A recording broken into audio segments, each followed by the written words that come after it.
বয়সটা শুনেন। খেয়াল করে শুনেন, বিশ্বনবী সাইয়েদনা ওমরে ফারুককে জড়িয়ে ধরলেন। ওমরে ফারুক এবার বিশ্বনবীরে বললেন, নবী আমরা কি সত্যের উপরে নাই? অবশ্যই ওমর, তুমি সত্যের উপরে আছো। ওমরে ফারুক বললেন, তাহলে লুকায় লুকায় আর দাওয়াত দেবো কেন? আমি তো কালিমা পড়ে ফেলছি, আসেন আমার সাথে বের হই। বিশ্বনবী বললেন, ওমর এটা মাক্কি জীবন, এখানে আমরা একটু গোপনে গোপনে দাওয়াত দিতে চাই। ওমরে ফারুক বলে, না, আমার দায়িত্ব, আমি একটা মিছিল দিতে চাই নবী।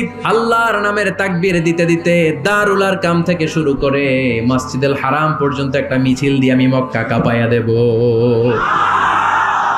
অনুমতি দেন। বিশ্বনবী দিতে চায় না। ওমর ফারুক অনেক বোঝানোর পরে স্বল্প পরিসরের একটা অনুমোদন পাওয়া গেল বিশ্বনবী সাল্লাল্লাহু আলাইহি ওয়াসাল্লামের কাছ থেকে। কিন্তু মিছিল যে দিবে, মিছিলের জন্য লোকের দরকার আছে না নাই? এখানে লোক নাই, আমি একাই মিছিল দিতেছি, এটা জমবে? মিছিল জমবে?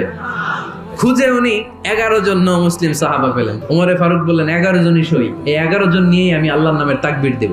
2 লাইন করলেন, পেছনে 6 জন, আর এই লাইনের নেতা বানালেন বিশ্বনবীর চাচা হামজাকে, আর সামনে 5 জন, তার আগে দাঁড়ালেন উনি নিজেই। তাহলে 6 6 12। বললেন এই 2 লাইনই আমরা তাকবীর দিতে দিতে, বেশি না, এই দারুল আরকামের ঘর থেকে, আপনারা জানেন যে সাফা মারোয়া এখন যে সাই হয়, এই সাফার পাদদেশে ছিল দারুল আরকামের ঘর। উনি বললেন এখান থেকে ওই যে কাবার গিলাফ দেখা যায়, কাবার গিলাফ পর্যন্ত আমরা এই তাকবীর নিয়ে ওখানে যাব। ওখানে উনি দাঁড়িয়ে ছোট্ট একটা ভাষণ দিয়েছিলেন। উনি এক বাক্যের একটা ভাষণ দিলেন। ভাষণ দিতে জানলে বড় ভাষণ দেয়া লাগে না।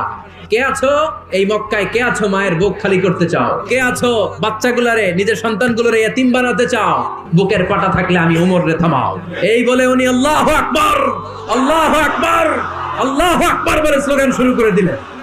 এক এক স্লোগানে মক্কার মরুজমিন থারথার করে কাঁপতে আরম্ভ করলো। এই মিছিল মক্কার কেউ দেয় না। মিছিলের আওয়াজ শুনে আবু জাহেল বাইরিস, উতবা বাইরিস, শাইবা, ওয়ালিদ ইবনে মুগিরা সব বের হয়েছে। কিরে, আমার এলাকায় এত বড় স্লোগান, কার এত সাহস? বের হয়ে দেখে মিছিলের সামনে ওমর। ওমর রে দেখে দিছে এক দৌড়, কারণ ওমরে ফারুককে থামানোর মতো বাপের বেটা মক্কায় দ্বিতীয়টা কেউ ছিল না। আওয়াজ করে বলেন ঠিক কিনা? ওইরকম একটা ওমরের দরকার, আমাদের বেশি চাই না। জোরে বলেন ঠিক কিনা? ওমরে ফারুক আল্লাহু আকবার, আল্লাহু আকবার বলে স্লোগান দিতে দিতে মসজিদুল হারামের ভেতরে ঢুকে গেল। কাবার গিলাফ ধরার পরে সেদিন মিছিল থেমেছে। ওই আল্লাহর নামের স্লোগান সেদিন কেউ থামাতে পারে নাই, কিয়ামত পর্যন্ত কেউ থামাতে পারবে না। চিল্লায় বলো ঠিক কিনা?